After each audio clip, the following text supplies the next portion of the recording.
This is Fight Fans Radio.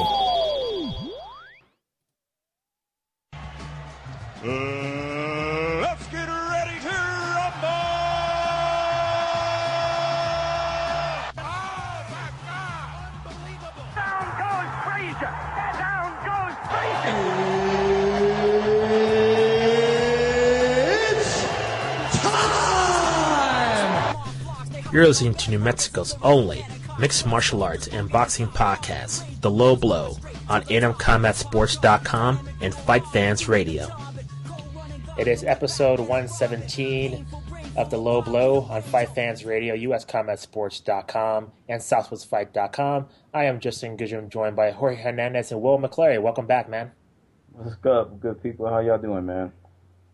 Not bad, man. I can't complain at all. Yeah, I think we can't complain considering we didn't get hit by a massive freak storm. So I think we have nothing to really whine and complain about these days. Absolutely. But today we're going to talk about pretty much.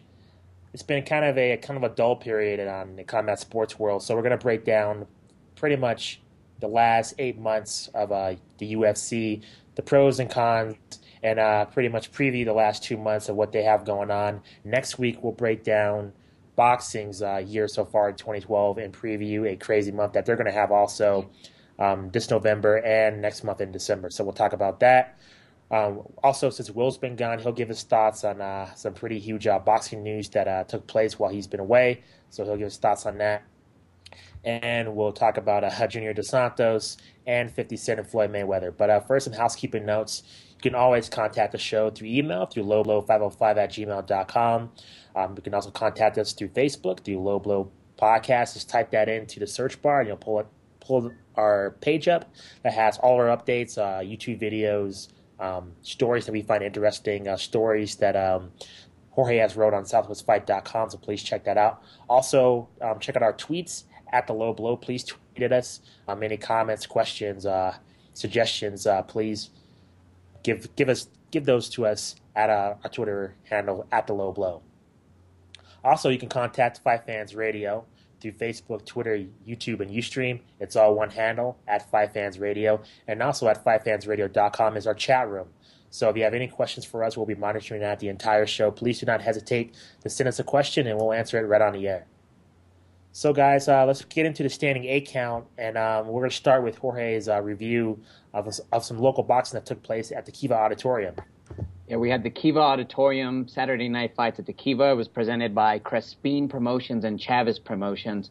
The main event had Fidel Maldonado Jr., who is known as New Mexico's best young and up-and-coming fighter. It was... Will, you would have lost your mind on how bad this fight actually was. I love Fidel Maldonado Jr., but Trenton Titsworth was the name of his opponent. And yes, it is the same Trenton Titsworth that actually kissed Jesse Vargas during a fight and got deducted 2 points. So this guy he's all about the love. He hugged the entire fight. He was actually, he's actually disciplined twice with a total of -3 points. But Will, it wasn't just the action in the ring that actually just surprised everyone. Or the lack of action. I mean, this was a type of fight where the doctor got up during the middle of the fight to go chat with somebody at ringside a couple of times. And also, I mean, Will, you would have passed out, man. You would have probably walked out, man. That sounds like the type of fight that we needed Mills Lane, because he would stop that. He wouldn't even have that. Yeah, he would stop that as well. And here's the crazy part. The scores were announced. Obviously, Fidel won every round, probably 10-8, just because based off of he's the only one that actually initiated any of the action. Titsworth got 3 points taken away from him. But the announced scorecard, listen to this, was 80-58 and 80-59 twice. You know what? The fight was so bad that the judges actually messed up their scorecards. So it was just unreal, which means if you're scoring at home, that's a 7.2 average for Titsworth per round. So I just wanted to wrap that up. But despite that, we did see 2 very good fights. There's a young fighter by the name of Jose Luis Sanchez, who just turned 2-0. He had an incredible fight against Angelo Sanchez to start off the night. For you local people, if Angelo Sanchez sounds like a familiar name, He's actually 10-3 and was the former King of the Cage champion. So this guy's doing both MMA and boxing. First time I've seen him box, and I was extremely impressed by his stand-up. So, we'll see how Angelo hopes to actually deal with the MMA and the boxing at one time. And there was one other standout fight, Christian Cabral and Michael Gallegos. Cabral, who Will and I have been big on a while, fought Michael Gallegos, who's gone unwon for his career. He's 0-10, but every one of his fights he's lost by majority decision or split decision, which made this a dangerous fight. The guy is ripped and can drop bombs, and he almost knocked out Cabral twice, but that fight ended up going to a draw. Another note here, Brandy Baby Doll Montoya was easily defeated Cristina Fuentes. Brandy Montoya, besides Holly Holm, I think is coming into her own as the next best professional female fighter here out of the state. So definitely good to see what that she actually moves on to be undefeated, beating a Texan fighter by the name of Cristina Fuentes. So good local action, despite the fact the main event was boring. You can't blame Fidel at all. He came to fight. His opponent came to hug.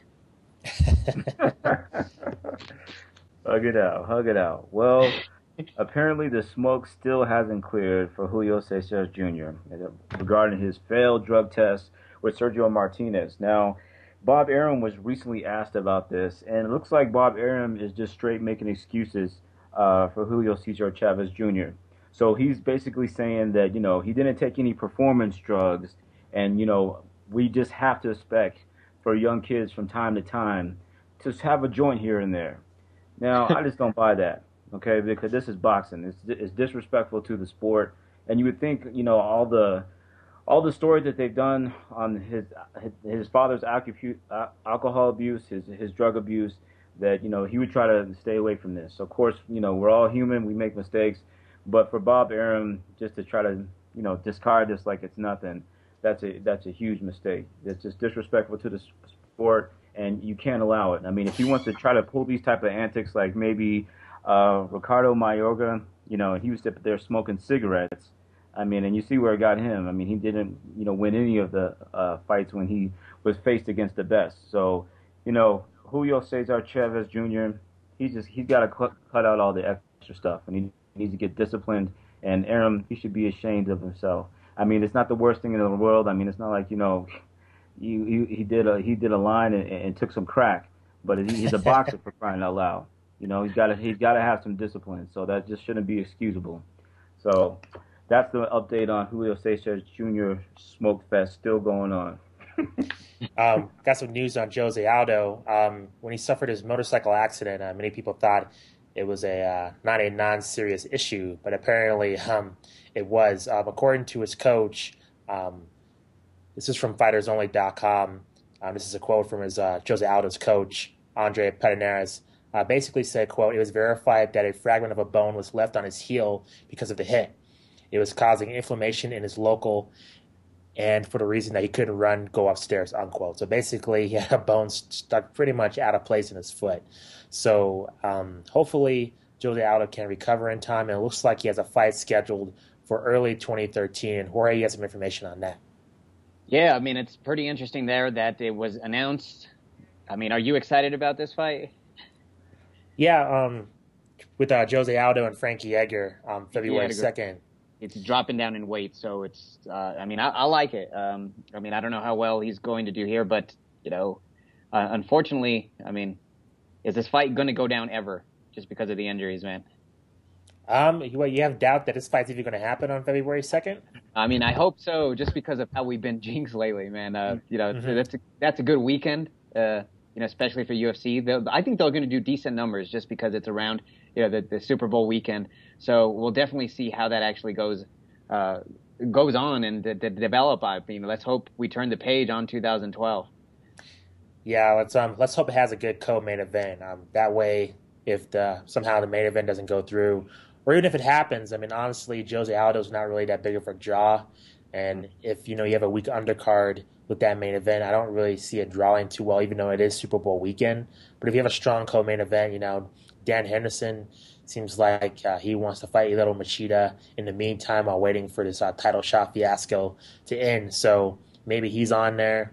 Maybe Rashad Evans has been mentioned. So certainly there's some big names out there to kind of beef up this card. We'll see what happens.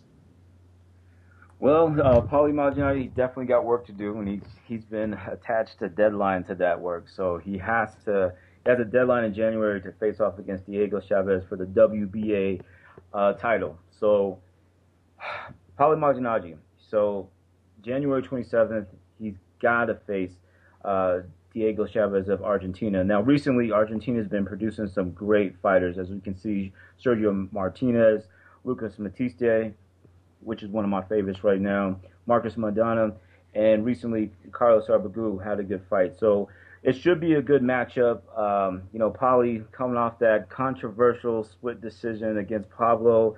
I don't know about that one. I'll touch on that a little bit later. But I think Paulie definitely – I like Paulie. I think he did a great job with his commentary not too long ago. But again, the power is just missing. And I think he's just going to really have to put on an impressive performance if he really wants to move back into some of the big-name fights, like possibly the return of Ricky Hatton and some other fighters. But I don't know. That last fight that he had, it was a decent fight, but it didn't really show me much. So maybe he'll start off the year right by doing that.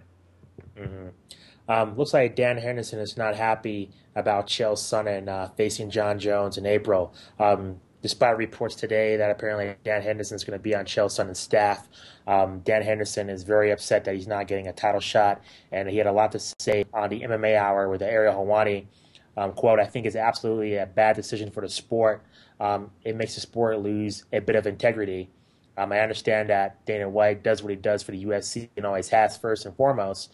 He tries to accommodate fighters as he can, but it's more about saving the ratings of the Ultimate Fighter show, and I understand that, which is true. He also had that tirade on Twitter, which he was very unhappy about the decision. But I think overall it's kind of, like I said last week, it's kind of punishment for Dan Henderson not disclosing that injury quick enough, and now he's kind of paying the price. So, Dan Henderson, he's a legend.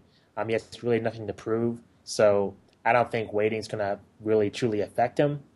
But nevertheless, he still seems to be pretty angry. But apparently not angry enough to not be on Chael Sonnen's coaching staff. So we'll see where we go from here. Now, there's a lot of news with this Nonito Donaire versus Jorge Arce fight that people have been looking forward to for the past year and a half. They still don't have a venue or know where it's going to happen. There was rumors that this card had actually broken down, but despite that, Arce's camp still says that it's still on, and it's going to take place in Houston as opposed to where they were trying to originally do it, Mexico City. There's no way Nonito Donaire is going to fight in Mexico City. He's not going to leave it up to the judges to possibly screw him. So, you'd have to do it. You couldn't do it in California either, where Nonito Donaire is from. You'd have to do it in a a venue that's not too close to either person's homeland or home state, we should say. So Houston's pretty much right in the middle of where these two guys are from. So hopefully the Toyota Center in Houston, that's going to go down. Still remains the date of December 15th. So this is a huge fight for the weight class and for boxing, just because Jorge Arce brings it every time, and Nonito Donaire lately has been seen as a boring fighter. He had an incredible knockout KO of the year performance against Fernando Montiel a couple of years ago, but ever since then he's been, putting casual fans to sleep. So definitely this Arce might bring something out of him. So should be incredible to see. And,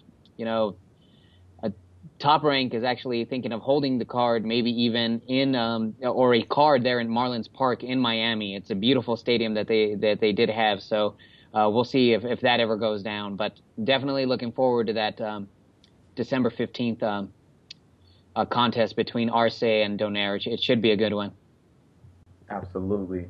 So Junior Dos Santos, he's about to get that Nike sponsorship. Now, I wanted to ask a quick question real quick, Jay, if I may. Sure. Obviously, every athlete needs the sponsorships.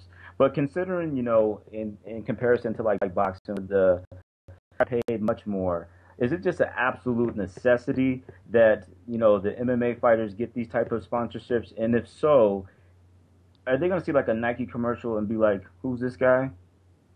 It's a good question. I think for sure with MMA sponsorships, it's more of a credibility thing. I think in boxing, really, I don't think Nike even makes boxing products, do they? Everlast, Adidas, they're more known. I mean, I'm not a sponsorship expert by no means or an equipment expert, but when you see fighters go to the ring in boxing, you tend to see them wearing, Everlast gear, Adidas gear, and really the only guy that wears Nike gear who's a boxer is Manny Pacquiao. Is there any other guy that wears Nike in boxing?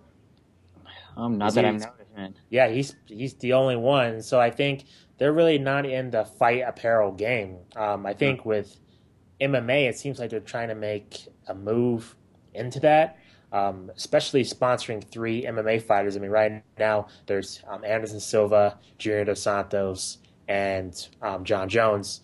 And Anderson Silva's deal was only in Brazil. Now it's worldwide. If JDS does get this Nike deal, who knows? We'll see if it's worldwide or only in Brazil. But in terms of your question, people knowing him in commercials, I think what they'll do is that they'll start him off in Brazil, which he's well known in Brazil. So having him in commercials won't be a problem there. And then as he gets more popular in the United States, then they'll expand him in commercials. But yeah, I think they already filmed the John Jones commercial. I think Jorge broke a story about that, about them filming around town here, doing a commercial with John Jones about a couple of months ago. So the commercials are coming.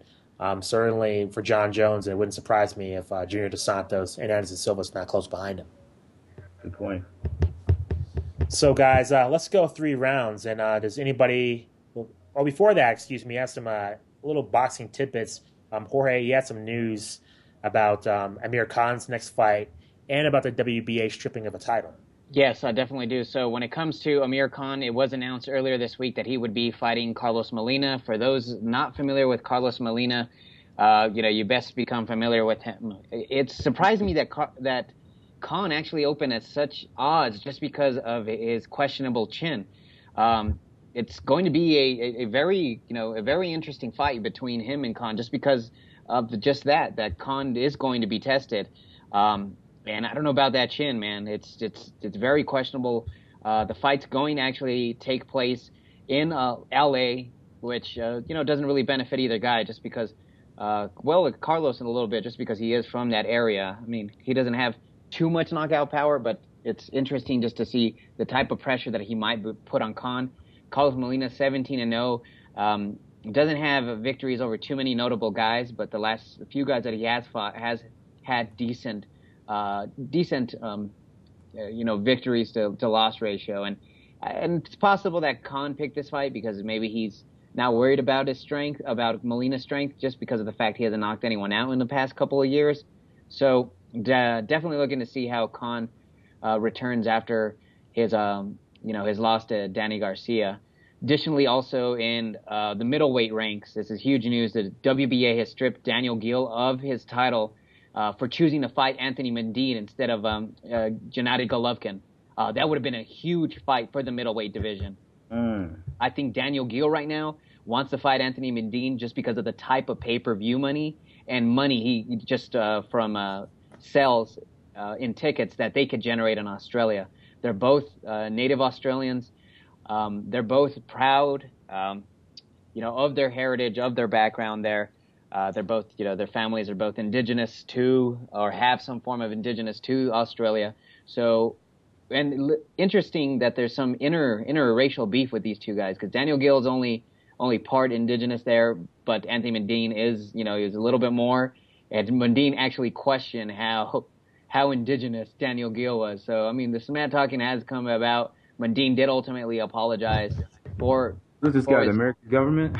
I know, yeah, for his comments, and also then flipped it, saying, he's not really Aboriginal, and then he apologized by saying, "Oh, I'm sorry, I didn't mean that. There's just a lot of people out there who say they're Aboriginal just to get, some of the benefits," and it's just pretty interesting that way that fight's being set up. But Daniel Gill came off a huge victory off of Felix Strum a couple of months ago in Germany, which is incredible. He won a split decision in Germany. So, unfortunately that fight's not going to go down, but if I were anybody in that weight division, I wouldn't want to fight Gennady Golovkin either. Yeah, heck no. No doubt. So let's go 3 rounds now, guys. And in case you're new to the show, 3 rounds is pretty much are giving us our thoughts on what's either making us angry or what's caught our attention this past week in combat sports. So who wants to go first?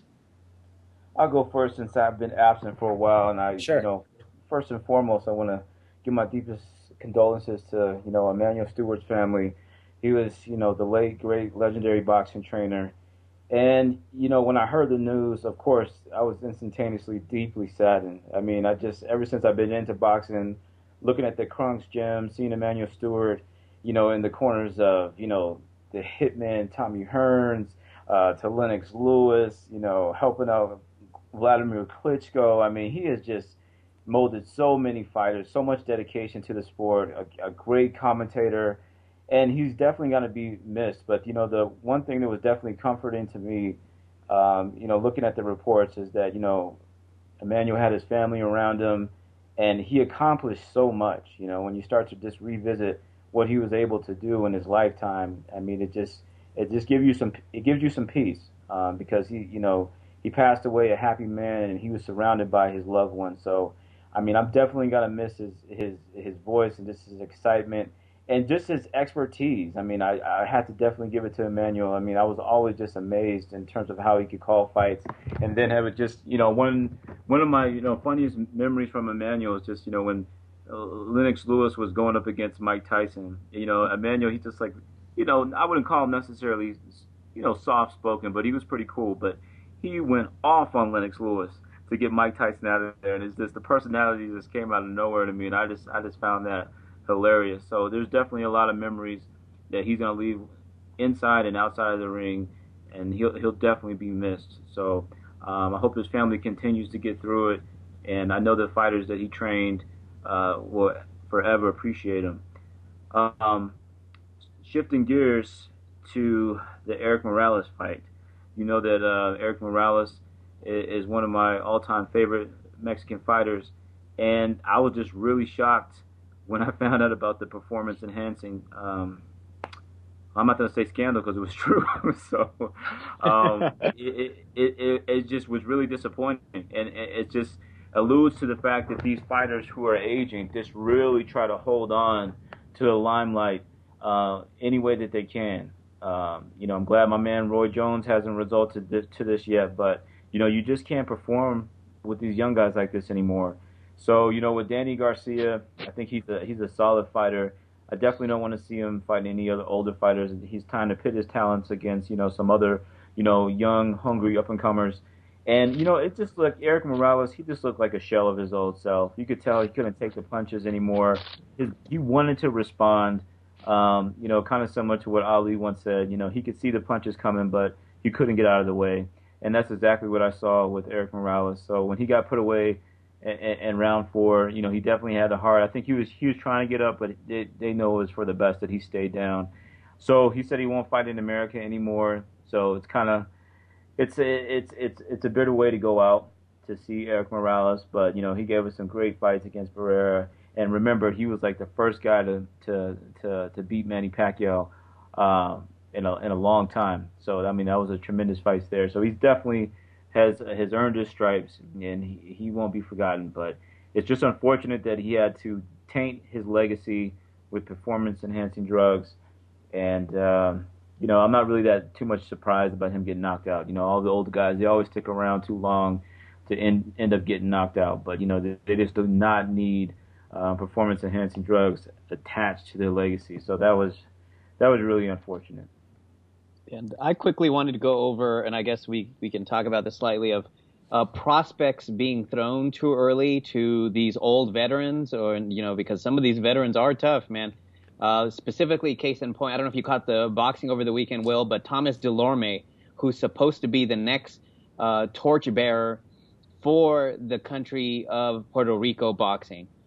This guy went into his fight this weekend 16-0 with 12 KOs. He was number 2 on Dan Rayfield's prospect of the year list last year, and he got defeated by a tough Luis Carlos Abreu. The fight was actually a pretty entertaining fight. Delorme was outboxing Abreu, but Abreu, just based off of his power, this guy was landing some huge shots, and he dropped Delorme actually twice within the fight. And it was Delorme's corner in the end that ended up throwing in the towel to stop their prospect from getting hurt. I mean, he was taking some huge shots. He wasn't too hurt. He could have continued in the fight, but his corner just saw that it wasn't worth the risk. And I applaud him for that, just because he was taking some enormous shots. But, Luis Carlos Abregu wasn't no pushover, man. He's 33-1 with 28 knockouts, or he was at that point before the fight. So, I mean, what do you think it is with these promotions trying to build their fighters? You know what I mean? Some take a slow pace. Other ones just throw them straight through the wolves. What do you guys prefer? Do you think it's a case-by-case basis, or do you want to see these kids get tested early on and, who cares if you lose? Just, continue building yourself from that. You said it, man. I mean, in boxing, I mean, that's what I kind of like about, mixed martial arts a little bit better. It's not so much about the loss. In boxing, they act like you have to have this, immaculate record, at least for maybe 25 fights in with no losses. I mean, I'm not saying all these guys are fighting tomato cans. However, these guys are really jumping the gun. It's like, he's the next great prospect. I mean, come on, man. I mean, lately that's the thing that I'm missing. I mean, when's the last time that you really, have really just gotten really excited about one of these new up and comers that have really lived up to your expectations as of recently? It's just like I'll give the guys credit, but they're trying to name superstars way too early on. They have to be battle tested. I mean, not necessarily against these veterans like Eric Morales, but against the other up and comers, and some maybe against some some good journeymen like Glenn Johnson once was. I just think that they're jumping the gun way too early, and these guys need to stop worrying about the Mayweather strategy, which is to have a 0 record. Now that, of course, that worked for Floyd Mayweather. He's a great boxing technician. He can afford to do that. He knew how to sell that, and more power to him. He made mad loot. He's one of the highest paid athletes ever. But you know what? These cats ain't Floyd Mayweather. They can't all do that, And a lot of it, the boxers, the boxing fans, again, that just goes back to Arturo Gatti. I mean, seriously, when I thought of Arturo Gatti, I didn't even know how many fights he lost. And that's for real, because I don't care, because it's just the fights that the type of fight that he fought made me want to see him. These guys are trying to be too pretty in the ring today. I mean, it's just they got to get ferocious with it. I mean, the fighter right now is for me is like Canelo on the come up. I think he's coming along good, and I think those type of accolades he deserves. But Adrian Broner, he's getting there too, and then this is what I'm jumping the gun a little bit here myself, but I like the matchup against DeMarco. Now that is an excellent matchup. The two up and comers are young, they got a lot to lose. It's a huge risk, and they're willing to engage in it. So this is what we got to do. These are the type of fights that we need. And speaking of which, and giving some props, my man Peter Quillen. I mean, I'm not even gonna try to. I forgot the guy's name. What is it? It's not Indu, but you know what I'm talking about. Nadam. Yeah. Nadam. There we go. That was an excellent fight. Back and forth, much to risk. Even a casual fan would love that type of fight. And now they know who Peter Quillen is because he's given that type of performance. But I'm not gonna go ahead and say, oh, he's a great prospect of the year, and he looks like he's going for pound. This takes years to establish. So we give the guy props. We're going to continue to watch for him. But I think it shows a sense of desperation for that next great superstar. We got guys like Mayweather and Manny Pacquiao who, are fading out. And they're looking for the next superstar, so they're jumping the gun on naming them. Yeah, and also, Jay, I wanted to put this fight this weekend with Luis Carlos Abregu and Thomas Delorme into like an MMA perspective that it kind of reminded me of when I was watching the fight. Abregu isn't an old man. He's 28 years old, but Delorme is a 22-year-old, fresh, just straight-up boxer. Beautiful boxer, by the way. Mm-hmm. But what it kind of reminded me of was the Carlos Conde and Rory McDonald fight for some reason, man. Yeah. You saw the younger guy dominating for a while, but here comes the more experienced veteran just working his way in little by little. So it got me thinking, was that fight too soon for Rory McDonald, or is it because he only lost the fight in the last, I guess, minute that, it was good that he got battle tested that early in his career? That fight helped Rory McDonald.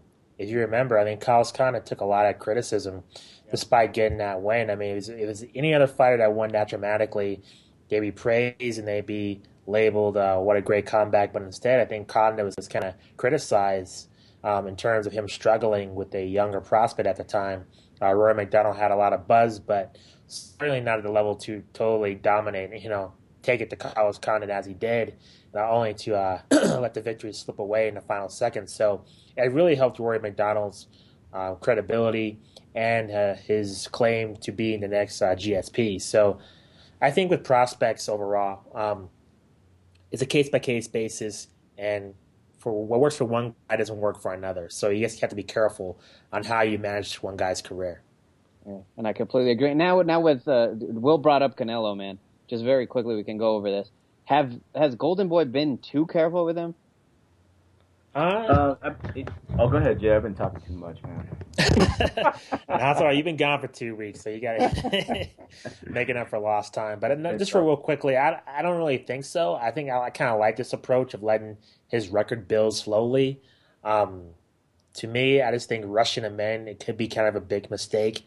I think now, since you do have still Manny, and you still have Floyd in that spotlight in terms of casual fans, and now you have Julio Cesar Chavez Jr., despite him losing, and Sergio Martinez, and now you have Peter Quillin, and hopefully if Austin Trout beats Miguel Cotto, or, if they have a great fight, you'll have another star within Trout. There's guys slowly starting to pop up that are new and fresh to the boxing scene. So with Canelo, I don't know, maybe because I'm more of a casual in terms of what boxing's trying to present, more in that casual mind state. But with Canelo in particular, I think the way they're bringing him up is just fine. What do you think, Will?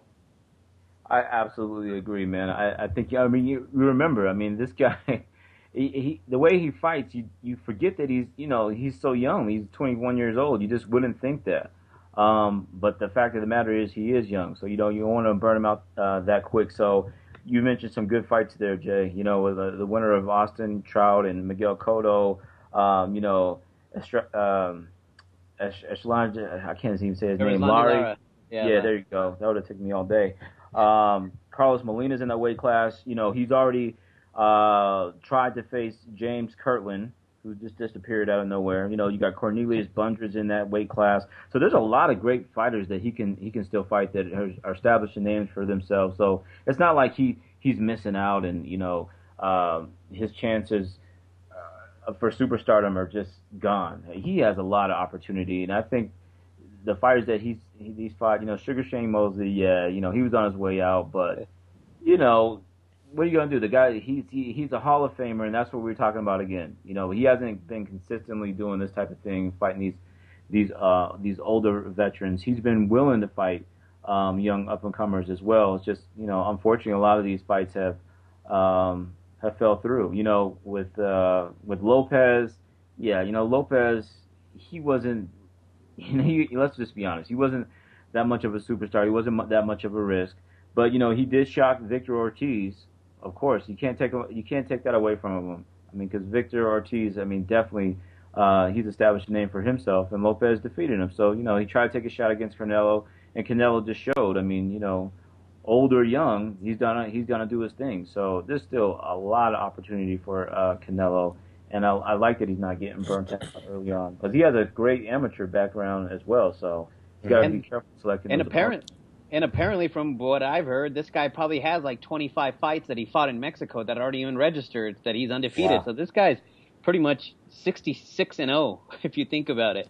So which is pretty incredible. But also, when it comes to it, K9, I don't know if you guys noticed, but within the past couple of weeks, he actually joined Golden Boy. So now Golden Boy is setting up Canelo to take K9's belt, the IBF, and then probably face, maybe he has a pickup fight next, and then he faces the winner of Trout Cotto, and they're going to build him up for that, and then ultimately the Floyd Mayweather fight happens at the end of December of 2013. That's what I think. That's what I think is going to end up happening. I I'll just do my point real quickly here. Damn, we walked over yours. Yeah, it's all good. It's not that much. It's just pretty much. I've heard there is a chat that Dana White had over the past week, and it was him, John Jones, and Chael Sonnen. There was a lot of news, but basically, a lot of fans will keep asking about Brock Lesnar and Fedor, and pretty much it's just pretty annoying that we have to keep dwelling on these two possibly fighting. Pretty much Dana White confirmed that they're both retired and have moved on to other endeavors. So my basic point was just, why are fans still obsessed with this fight? I don't know. It just seems so weird to me that hardcore MMA fans kind of despise Brock Lesnar, but yet they want to see him fight the most beloved fighter in MMA history. It just doesn't make any sense, especially since they're both past their prime and not really interested in a MMA career. So I just hope the talks are put to bed and we never have to talk about this topic again and let's move on, to be honest. I think Fedor beats him in any year, man. In what? I think Fedor beats him in any year, whether it's 10 years ago or now. Or Fedor wins that fight, I think. Yeah, possibly. I don't really Let's care. hope we don't have to see it now, though. Let's hope we don't have to see it. I mean, if I want to see it, I'll play it in UFC Undisputed, in the video game. So I have no desire to see this fight in real life. Let's just move on. Excuse me. So, guys, let's talk about the UFC in 2012. I know we usually do our year in review in January, but I just thought it'd be appropriate to kind of break down, do a two-part series on the Ultimate Fighting Championship, the sport of MMA as a whole, and the sport of boxing so far in 2012, and what each either league or sport has in store for the last 2 months, because the last 2 months of this year is going to be insane. It really starts next week with the UFC going to China, and then the week after is going to be George St. Pierre versus Carlos Condit, and then we're off to the races until Christmas, until the new year. So I kind of want to take this time, since there's not really any major events going on this weekend, to kind of talk about the UFC in 2012. In particularly, this image of the UFC having a terrible year so far. The Ultimate Fighter ratings, we've talked about it, Jorge, have been terrible.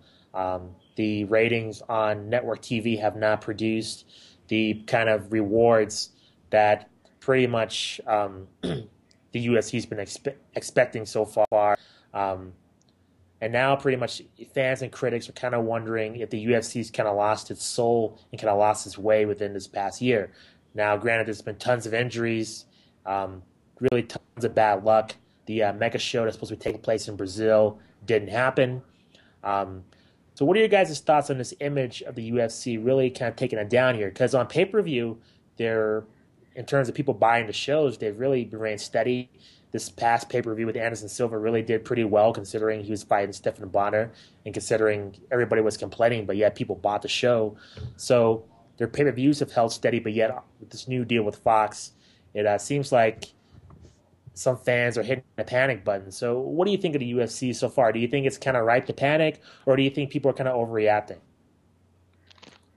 I think there's a slight overreaction, I think, just because, they have the right to panic just because of the injury bug that has bit them.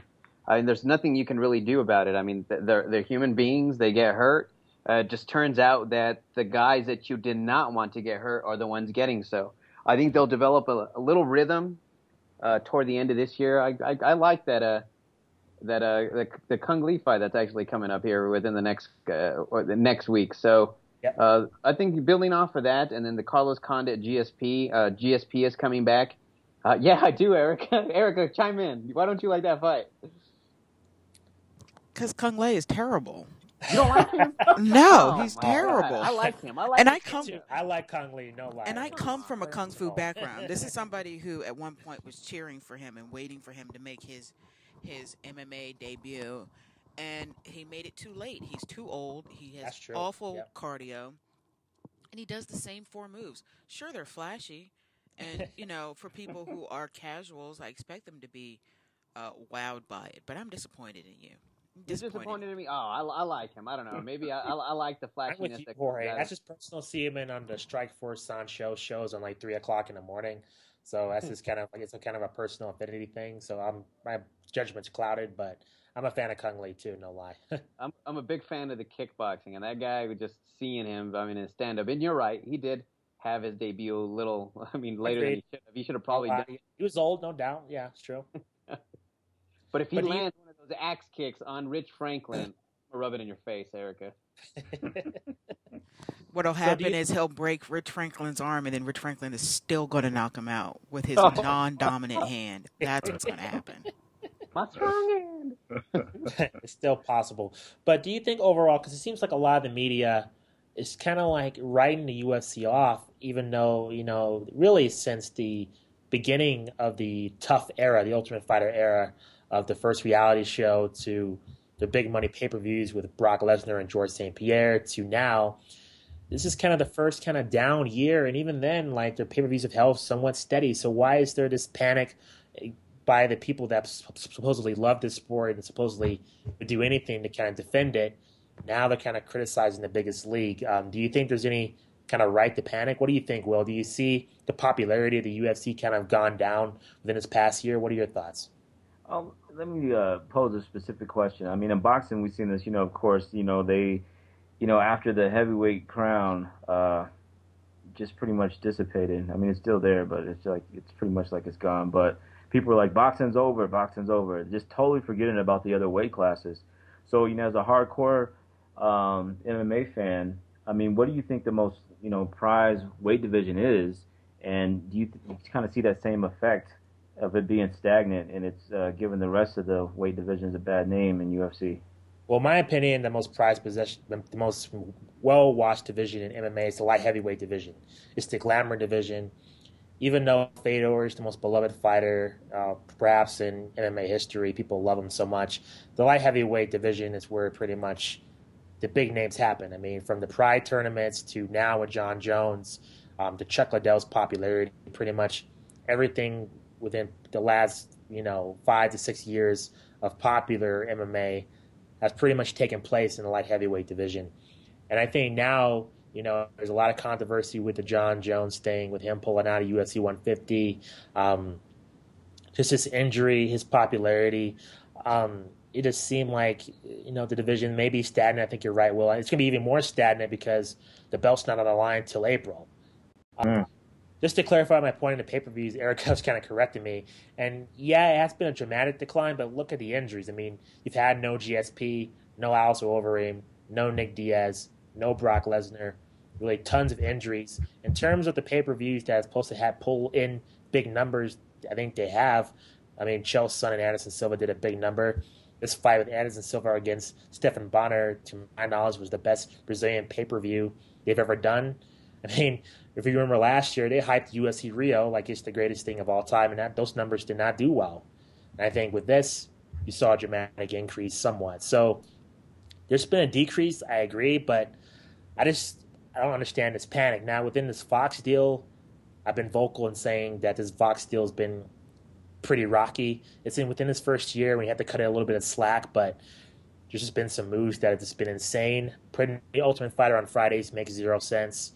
Some of the matchups on the UFC on Fox really do not make any sense. I mean, putting on a main event featuring just two kind of mediocre in terms of draws in the main event with Nate Diaz and blanket Jim Miller. There you go. Jim Miller and Nate Diaz, blanket on the names there. But putting those two guys in the main event on network television is not going to draw a casual audience. So I think within the television deal, I think you can characterize it as pretty, terrible for this year, certainly.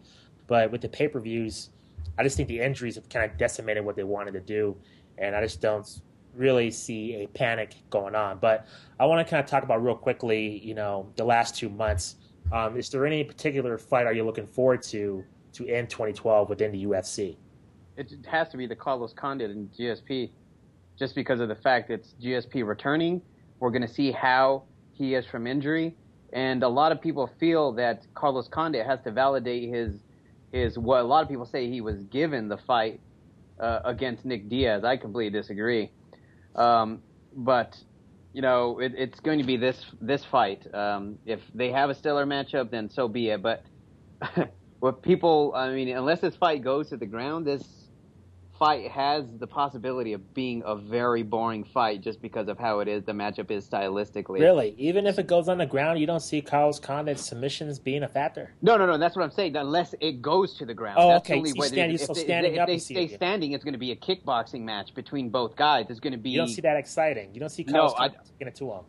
I think where he's going to be most effective is on the ground, and that's where I think Carlos Condit's going to, and that's where it's going to be entertaining, just because of the fact that if they keep it standing, I just don't know if Carlos Condit can get away of that big jab that GSP is so good at throwing. And didn't BJ Penn? I mean, granted, I don't think George St. Pierre was the same boxer as he is now. Sure. But BJ, for their first fight, pretty much messed George up. And ever since then, we haven't really seen a guy really take it to George St. Pierre. I mean, Matt Serra did clip him, but in terms of really damaged George St. Pierre, we've seen kind of no one do that standing. I think Carlos kind of can do that because he throws really tough combinations and it's kind of reckless, but he's effective. So we'll see. And that's a fair point, just because of also just I don't think GSP has faced, a kickboxer. I mean, Condit's been kickboxing since he was probably 14, 15 years old. So. Mm-hmm. He has his advantages there, and I think, it's set to be one or the other. I don't think it's going to be somewhere in between, that fight was okay. It's either going to be really boring or really good. It's going to be one of the two, and I think the UFC needs this fight to, just have a good high going into 2013, now that they got one of their, top two pay-per-view guys coming back. So, yep. I mean, it's building up for an exciting time. And even that Fox card, man. I mean, we were talking about this the other day when we were watching the boxing. I'm pretty excited about that. That's a pretty loaded card. If they promote it, we'll see. If they do promote it. And also, we were talking about, are they in panic mode, or, what is the UFC actually thinking? I think they kind of are, and that's why, Dana White is trying to introduce this women's division just to spice it up and change it up a little. And what are you going to do to bring in more viewers? You're going to increase the competition. So with Strikeforce folding, and I'm leaning toward your way, Jay. So you're talking me into it, man. I mean, as much as I like Strikeforce, about wanting the UFC just to go away completely. There's no point in Strikeforce. And you're right. Zero. None. You're right. I mean, bring them up to the major leagues, keep them there. Just going to make for even more, competitive fights on a, maybe 2-3 times a month basis. And that's what's going to bring the sport back. Having those consistent competitive matchups going through, at least a couple of times a month. Yeah, I just think this year's been a transitional period for the UFC. I just, Erica, I mean, she's bringing up some valid points about the numbers, pretty much dropping. But Shut up, Erica. No, I'm just kidding. But I still think that it's just a year of just transitioning. I mean, when you lose George St. Pierre and Brock Lesnar, I mean, when you cancel an event, I mean, an event that, Anderson Silva and Chael Sonnen that, in that Brazilian soccer stadium maybe does a little bit more on pay-per-view just because people want to see the big stadium and the big crowd. Now it's in Vegas and you get 900,000. You lose a one pay-per-view. That's at least, 300,000 pay-per-view buys right there. You lose a show. So I just think there's been a lot of bad luck. I mean, I'm not trying to defend the UFC at any means because I think they've made a lot of big mistakes with the Fox television deal and with Strikeforce. But I think in 2013 they can easily make up for it. So we'll see what happens. Since we only have 10 minutes, I want to really hit on these points. This weekend with Lucian Bute, and I want to get this guy's name right. Denis Gorchov going to be fighting pretty much in Canada in the Bell Center, the home of the next UFC pay-per-view, but Lucian Bute is going to call next to that going on this weekend. This fight's not on television, right? No, it's not. In the U.S. We're gonna have to stream it somewhere, but the guy illegally, yeah. This is a bounce-back fight, man. He took a pretty brutal beating from Carl Froch last year in what I think is the performance of the year in boxing or MMA. I think Carl Froch just dominated Lucian Bute, and he was a 2.5-to-1 underdog in that fight, which made it even more impressive. This Denis Gorchov guy, I mean, he's 12-0, man. It's not anyone that it's really going to be, there to test him. And he's coming down in weight. This guy fought at 175 pounds for his last fight. He's going to come down and fight Boutin Luce at 168. So the guy's power is going to be gone. So for Lucian Bute, this is just a bounce-back fight. and hopefully it'll set up maybe a fight with him and Abraham, or maybe even him and Mikhail Kessler. But Kessler's a little preoccupied. If he wins his next fight, he's the mandatory for Andre Ward. So it's just a bounce back fight. I mean, it's not. If he loses, then it's huge. You know what I mean? I don't mean to cut you off, Jorge, but with Gorchov, is this another one of those cases of prospects being pushed up way too early with a really tough competition? He's 12-0. Is this one of those things where he has to take the fight because it's such a big name, or should he just kind of hold off and just progress his career? Well, I think it's because it's a huge name and it's just a good opportunity. Lucien Bute was looking for what he thinks is an easy opponent, but this Gorchov dude, he has 8 knockouts, and his last fight, he actually fought a guy that was 17-0, and he's not going to be a pushover. And we know, based off of Lucien Bute's, and Will's very familiar with this, based off of his fight against Carl Froch and against Librado Andrade, we know he has a questionable chin. He's a mere of the 168-pound division. Ooh, well said, my brother. Well said. Let me speed through this real quick, Jay. Rios versus Alvarado, Ward versus Dawson, Khan versus Garcia, Gary Russell Jr. versus Christopher Perez, Brock versus Bute, Mayweather versus Cotto, Nadal versus Quillen, and Adrian Broner versus Eloy Perez.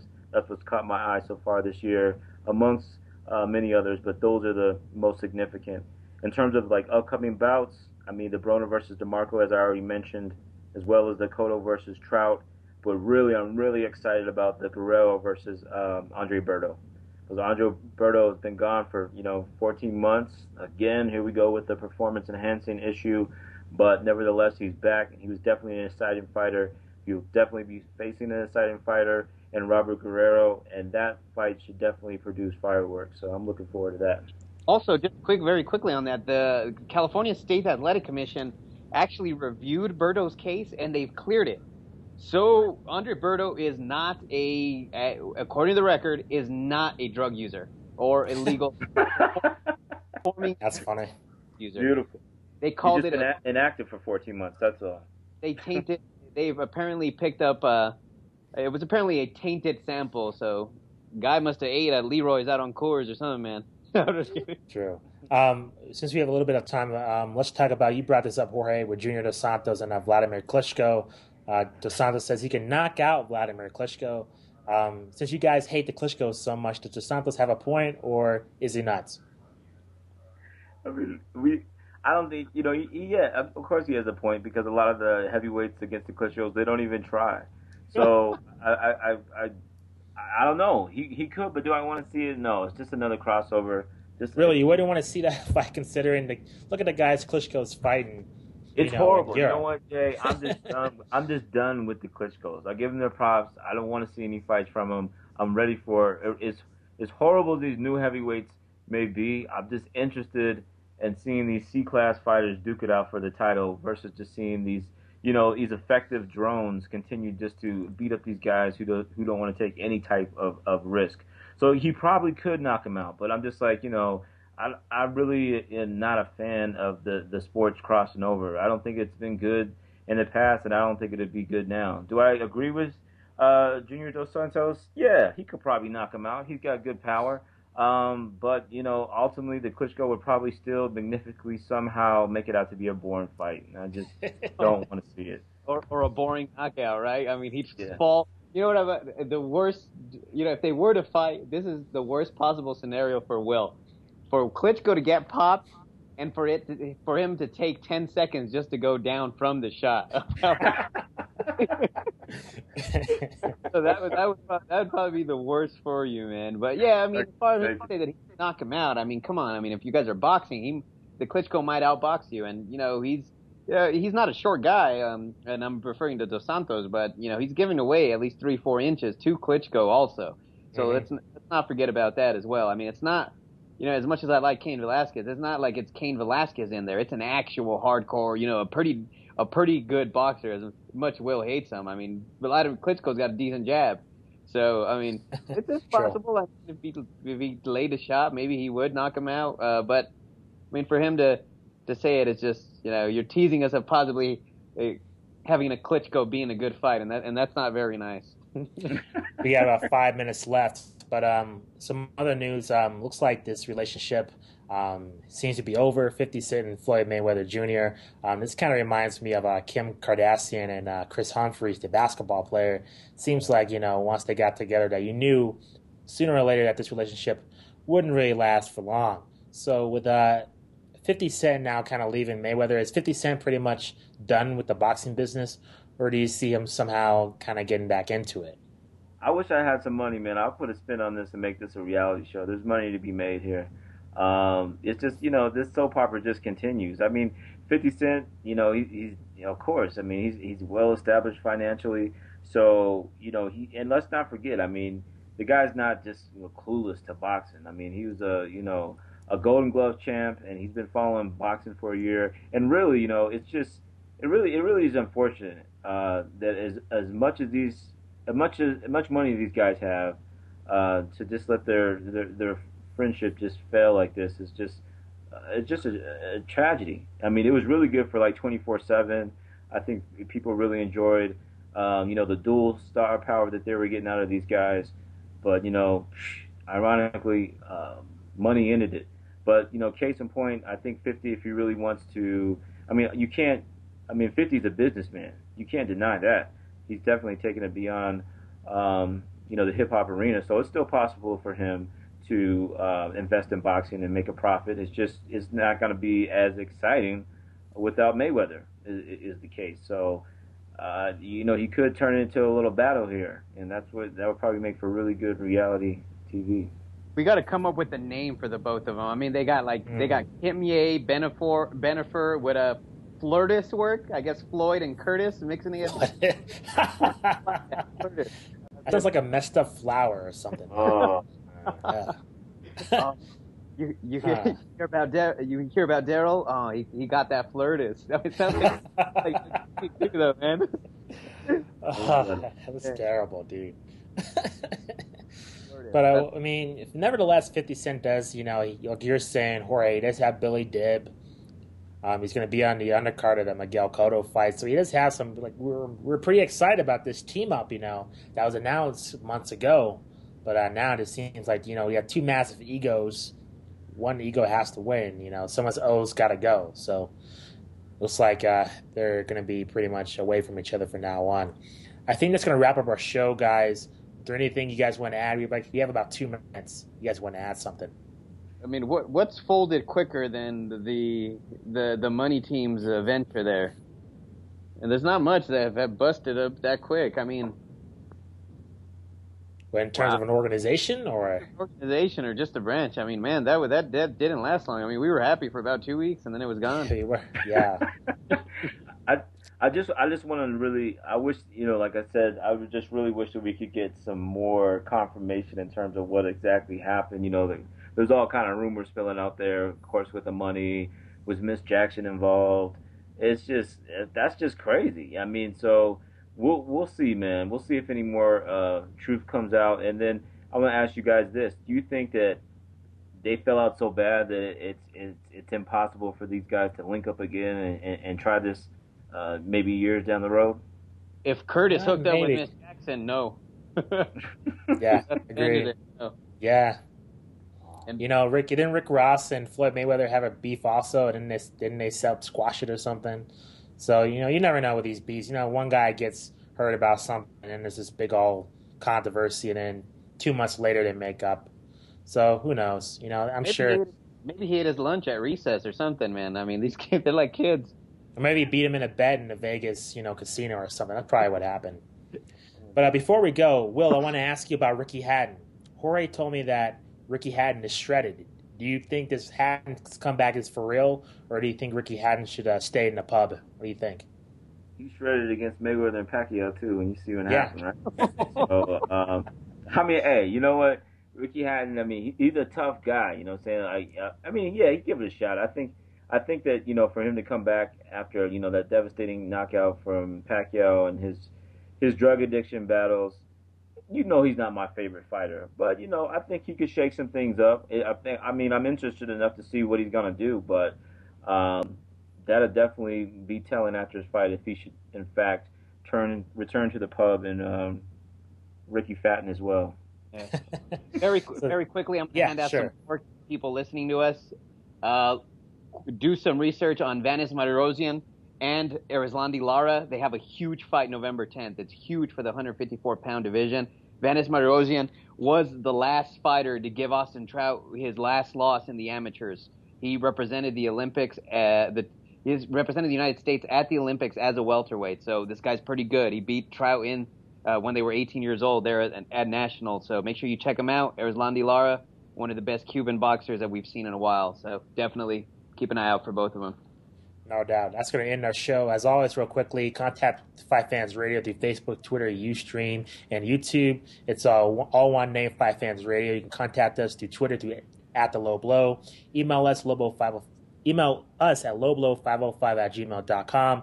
Also, we're on YouTube. It has Warriors, all his interviews at youtube.com/lowblow505. So for Jorge Hernandez and Will McClary, I'm Justin Goodjam, and we'll see you next time. Peace. This has been the Low Blow on UFC Combat Sports, SouthwestFight.com, and Fight Fans Radio. We'll see you next time.